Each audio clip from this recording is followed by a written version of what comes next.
you solemnly swear to... Today, tech companies on defense as Congress displayed Russian-backed ads and posts from phony groups like South United, Blacktivists, and Back the Badge, intended to divide and confuse American voters.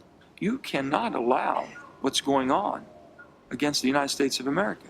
This damaging information is really threatening the security and the safety of and really the sovereignty of our nation. In the 2 months just before the election, Twitter says it found nearly 37,000 automated accounts linked to Russian entities. Those accounts tweeted posts 1.4 million times. And when people retweeted them again and again and again, they were eventually seen 288 million times. There was a fake Tennessee Republican account, 10 GOP. It was backed by the Russians, and the official Tennessee Republican Party filed multiple complaints to Twitter. Why did it take so long to take this down when the Tennessee Republican Party was asking you repeatedly? Yeah, that was an absolute miss. During the 2016 campaign, posts from that account were retweeted by then campaign manager Kellyanne Conway and Donald Trump Jr. Another Kremlin-backed account was retweeted by President Trump himself. Trump's campaign, in effect, whether knowingly or unknowingly, helped legitimize and spread Russian disinformation. The tech companies say only a small fraction of political content was linked to Russia, but Congress is not satisfied and is considering new regulation to prevent this from happening again. Jolene Kent, NBC News, Washington.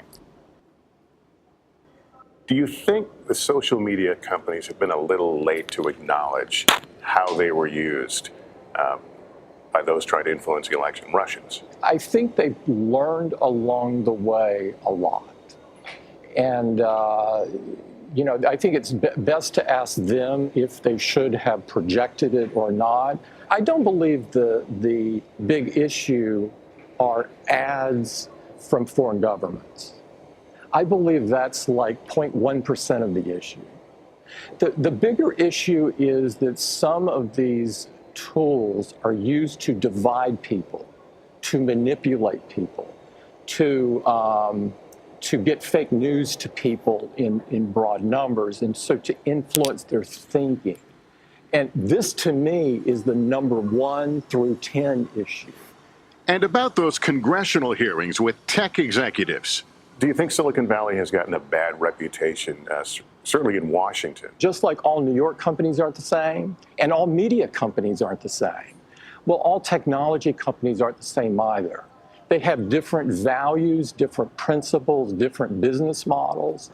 In Silicon Valley, privacy has become a major issue, compiling and selling user data, while a business model for some tech companies is one Apple says it rejects. Something that we don't do because you are not our product. We take a very pro-privacy view. Apple doesn't know what the content of your messages are.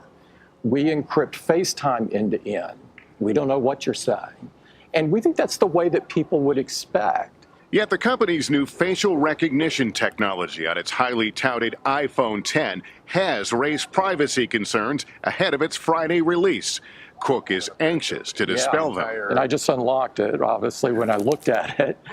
He says it's even more secure than the fingerprint-based Touch ID. It's looking at just my image? It's looking at your image and different characteristics of your face. And your face can change over time. You might grow a beard and it'll detect that. Glasses, and so, no glasses. Glasses, no glasses. Hat, no hat. And there's been all kinds of worries about privacy with it. We have a chip in here where the image of your face is stored and encrypted. And so Apple doesn't have that. Your device has that. So my face isn't sitting on a server here somewhere? No. And we don't have it intentionally because it's yours.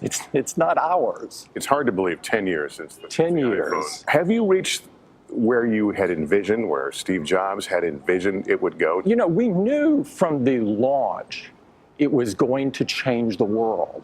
But frankly, it's gone far beyond what we would have dreamed.